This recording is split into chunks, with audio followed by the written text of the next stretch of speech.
Xbox has its work cut out for them going into E3 2017 this year. Their feature presentation is their Project Scorpio. This console's main feature is 4K gaming with PC quality graphics and 60 frames per second. It's really said to be a beast of a console, but at the same time, it's only just an premium version of the Xbox One.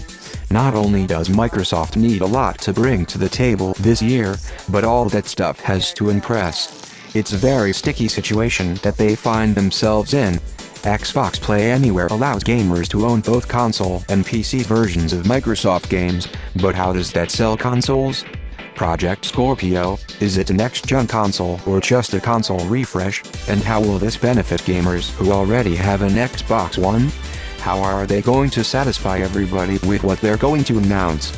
Games such as Sea of Thieves, Crackdown 3, State of Decay 2, will these be Xbox One exclusive?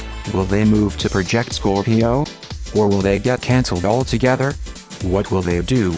How will they get fans back invested in the Xbox brand again? Will they continue supporting the original Xbox One? Do they move all their plans to the Scorpio? If the Xbox One and the Scorpio are both in the plans of Microsoft, how will they coexist?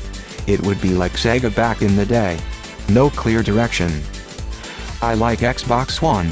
I like what it can do, or at least what it used to do before they took away the picture-in-picture. Great one. But I'm not willing to upgrade. It would take a lot for me at least to be sold on the Scorpio. Having the best visuals are not a priority of mine. Having the fastest frame rates is not a priority of mine. These might be priorities to other people, but I don't think they are to enough people. That could be a problem. The Scorpio, from what we know so far, doesn't really satisfy a need. We already have PCs that are capable of what the Scorpio is said to do. Being the most powerful console is not really a need. In fact, every console that boasted to have the best graphics of that generation never sold the most. Example, 3DO. Example, Atari Jaguar. Example, Neo Geo. Example, Nintendo 64. Example, Xbox. Example, PlayStation 3. What I don't like so far about Project Scorpio is that it's been a year since it has been teased, and we still don't know its official name. Waiting to unveil everything at E3 about this console is not good. You need to start a buzz with marketing and a name that would catch on. But I understand why they decided to do this, since there's still the Xbox One owners who don't feel that they want to be left behind. The Switch was officially unveiled in less than 6 months before it came out, but Nintendo pretty much didn't have a choice on the matter since the Wii U had been pretty much dead. For the Scorpio to succeed, they need to have something on there for everyone. Shooters, RPGs, adventure games, fighting games, mature games, kids games. They need to appeal to all types of gamers again. Another major thing that has held back the Xbox One is that there are hardly any Japanese games. The Xbox One hardly has a user base in Japan. I'm not saying they should try to get more popular in Japan, but their developers develop most types of games that Western developers don't make. Only big companies like Capcom, Namco, and sometimes Square are the only ones that are releasing games for Xbox One. Other companies in Japan don't see the investment. Most of them it's just PC and PlayStation. Because PlayStation has been a known and trusted brand for 20 years now. PlayStation has been a low-risk and high-reward venture. For a good while, the original Xbox and the Xbox 360 had tons of Japanese support. They saw profits in supporting the Xbox brand because of how many gamers bought those consoles in North America and Europe. Now they don't see that. It would be interesting to see how Japan looks at Project Scorpio. It addresses an issue that Japan never really had.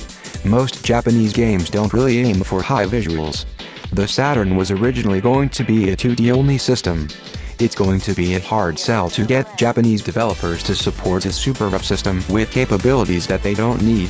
They're not going to do it unless Microsoft is willing to spend the cash and pay exclusive right for certain games. With all that said, I hope that happens.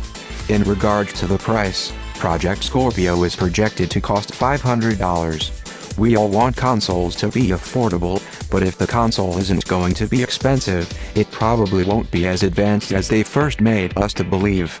I'm guessing what they are trying to do with this system is sell it at a high price at the start, and then when it would be time for PlayStation 5, that would be its competitor and the price would be lower to be more appealing, as well as already have a library of games to start with.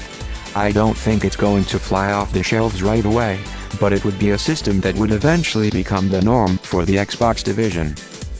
As for software, I am hoping that they show a variety of titles. Cuphead and Hand of Fate 2 are two downloadable games that I am looking forward to. Maybe they should also create new IPs or bring back old IPs.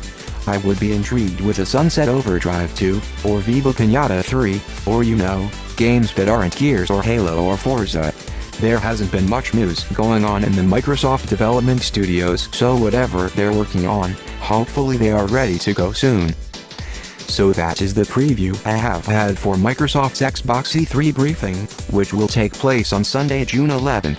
Stay tuned for my previews of the Sony E3 experience as well as the Nintendo Spotlight at E3 2017.